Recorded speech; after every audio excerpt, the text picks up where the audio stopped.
Alright, all of the wort is now into the kettle. The kettle is now got the burner running on it. It's not running real hard yet because I've just really gotten it in the state where it's started to heat up. Going to have to prepare my hop sock here, which is get it ready for immersion into here once the boil starts with the 60-minute hops, 30 grams of B-SARS. I'll pull the camera off the tripod there and show you what the burner looks like when it's operating, and I'll get it cranked up and show you. That's the 4-ring burner. I'm only using 2 rings, so really I probably could have just bought a 2 or a 3-ring burner. Using a high pressure regulator. You can see there the flames really absolutely roaring. You can hear it burning quite nicely. So the kettle is on. I've got a lid on top to help the boil get started earlier, and we'll come back when we're ready to add the hops for the first time. Alright, what we've got here, a little bit of aluminium foil, micro scale here, which is a fairly accurate scale up to 0.1 gram, total of maximum 200 grams. And we've got our hops here, which is B-SARS from New Zealand. This is the 07 batch at, let's see, 8.2 alpha acids. Now what I do here is measure up the hops that are to go into the boil.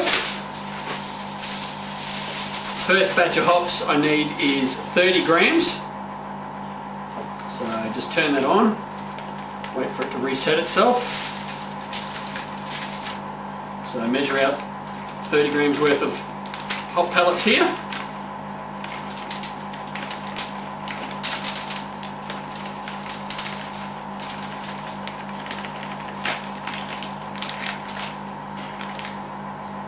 .28, 30.5, take one little pellet away and we should have 30.2, 29.9 will be close enough. Alright, so that's the 30 grams of B-SARS hops there to go into the Vienna Lager. Smell absolutely delicious. This is the bittering hops component. Oh, actually I've got to check on that. Yes, 30 grams in the boil for 60 minutes is the bittering hops. So all I do there is just fold all this over and write on it to go into for 60 minutes. Put that one over there.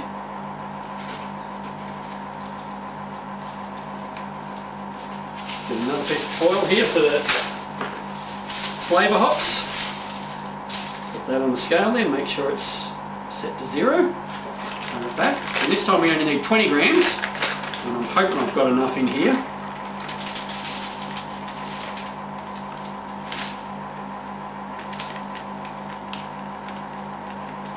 Well, 18.3 grams. So I'm guessing, or 18.4 grams. Not quite what the recipe calls for, but I'm not going to open another bag of hops just to get 2 grams out of it, so the recipe will have to do.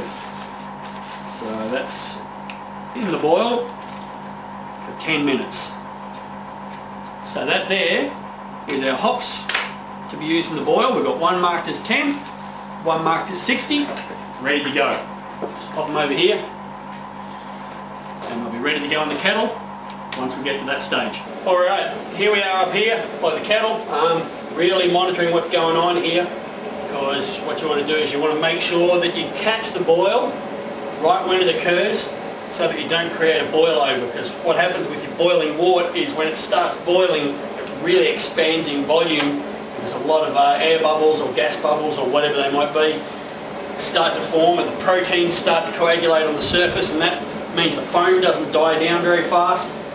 And it can end up with a big mess. Let me tell you, it's happened quite a few times.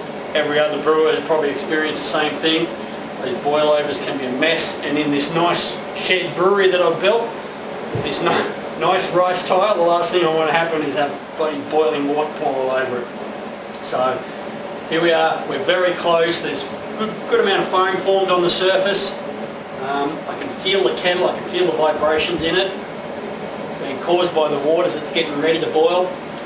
Alright, it's just now starting to develop a little bit of a boil on the edge there.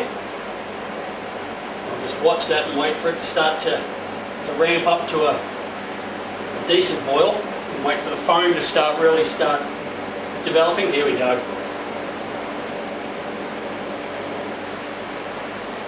Yeah. Alright, we're almost on a good rolling boil. I've got lots of room in this keg, fortunately, because I extended it by 8 inches. It gives a lot more leeway for worrying about boilovers. Here it comes now. The foam's about 3/4 of the way up. What I'll do is I'll shut down that second element there. Still boiling too hard, so then turn everything down. Take another look. Seems to be going pretty consistently right there. Nice rolling boil. What we'll do is we'll drop our hop sock in here now and get our 60-minute hops, which is 30 grams of B-SARS. Oh, lovely smell. Dump that in there. Throw that bit of foil away. Alright, that's a nice good rolling boil that I can see in there. It's a bit hard through the steam, but you can see based on the steam coming up here that it is a good rolling boil. You can hear a fan in the background. I'm pulling through some colder air because we've insulated this shed quite well to make sure that, turn the heat up here a little bit, keep that rolling boil going. Insulated the shed quite well, so when we're boiling in here it actually gets bloody hot. So right there, yep, nice rolling boil going. It's a shame I won't be able to show you any of it because the camera lens will just steam up too much. But it is boiling quite nicely. I can smell the hops now starting to get drawn into it. Lovely smell. Hops are right there, yep. Everything's going according to plan. Very good. So that now will boil for 45 minutes, at which point I'll put a couple of WellFloc tablets in it to help coagulate any proteins out. Another 5 minutes after that, so it'll be 50 minutes into the boil. We'll put our flavour hops in. And 10 more minutes of the boil, and we'll shut it down, whirlpool it, and go from there. Alright, with 15 minutes to go in the boil, we pop these little things in here. These are 2 little WellFloc tablets. Use 1 tablet per 20 litres or so. I've got 40 litres in here, so we'll pop 2 of those puppies in there. They act to coagulate proteins that may have started bonding together in here during the process. You want to remove those if you can to prevent a protein haze from occurring during your chilling of your beer when you're ready to serve it. So chuck those in there. It might foam up a little bit. Just got to watch it to make sure she doesn't try and boil over on me, which she's foaming up quite nicely, but should be able to avoid it. Got a timer set for another 5 minutes. That'll tell us when we've got to chuck our flavour hops in. And then we'll only have 10 minutes left to boil after that, and we'll be ready to chill her down, whirlpool it first, then chill her down, and then chuck her in the fermenter. And now we're ready to add our flavour hops here. She's got a nice boil happening again.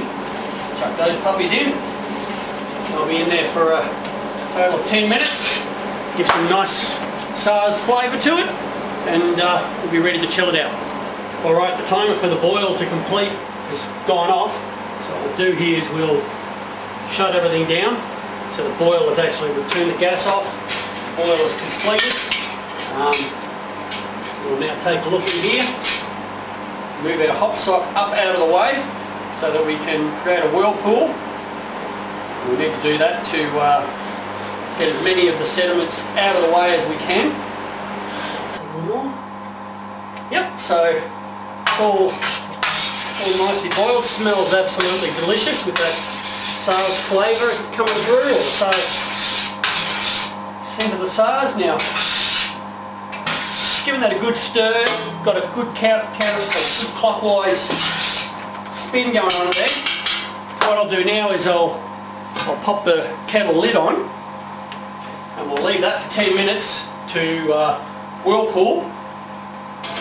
Then I'll give it another stir, get a whirlpool going, and give it another 5 or 10 minutes after that, and then we're going to be ready to chill it out. What the whirlpool does, any sediment or proteins that are suspended in the water there, as it cools down and the whirlpool forms, they settle to the bottom and in the middle.